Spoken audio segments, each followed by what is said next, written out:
your Storm Tracker team forecast with meteorologist Alex Noel. Good evening, everyone. Taking a look at the live Viper radar. It is pretty quiet across the region right now, but that is expected to change starting later in the morning tomorrow, and we'll get to those details in just a moment. What you can't see on this radar is going to be all of your temperatures. Now, what your temperatures are going to show is, again, seasonal upper 70s across the region. We will cool down to the 60s tonight, but your dew point temperatures really tell the story here. Notice off towards North Liberty, Macomb, Kentwood, you're still in the mid to upper 40s, but south of the I-10 and I-12 corridor, you're already in the mid 60s. Quite a large difference there. This is due to water, moisture returning back into lower levels of the atmosphere, and that is a key ingredient for any sort of precipitation to occur, but especially showers and thunderstorms as we are expecting to occur throughout the weekend. So as we pay attention to these numbers, they are likely to increase as the night continues. Now, as aforementioned, we have showers and thunderstorms for the next 2 days realistically. And with that is a severe weather threat very late tomorrow night into early Sunday morning.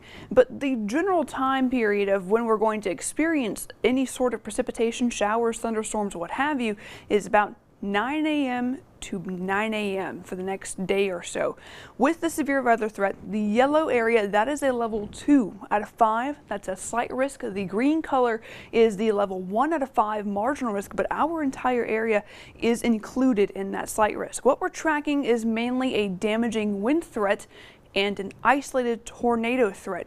It is imperative that you have more than one way to be alerted, especially due to the timing of this event. About 4 or 5 a.m. in the morning, most of you will be asleep, so you have to be able to be woken up on Sunday morning when the second line rolls through.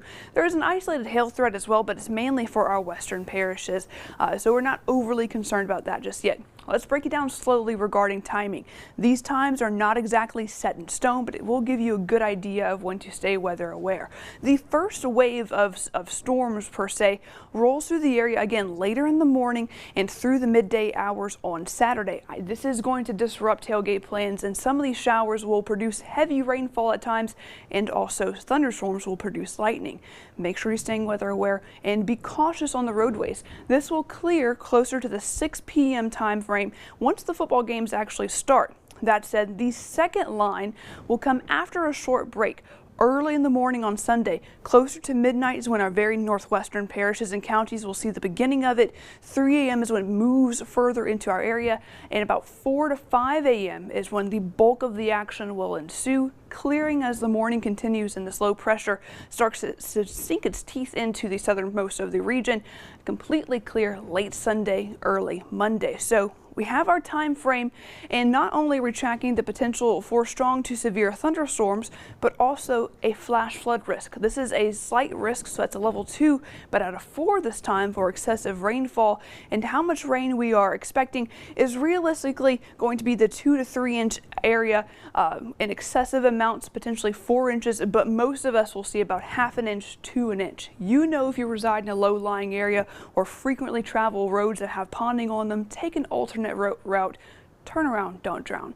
Tonight, overnight lows fall back down into mid to lower 60s. Tomorrow, daytime highs rebound all the way into the lower 80s with that rainfall throughout the day. Severe weather threat late tomorrow night, early Sunday morning. And speaking of the next 7 days, we have rainfall lingering in the forecast Monday and Tuesday, just in time for our fall-like feeling later this upcoming week. Stick around, we have more news after the break.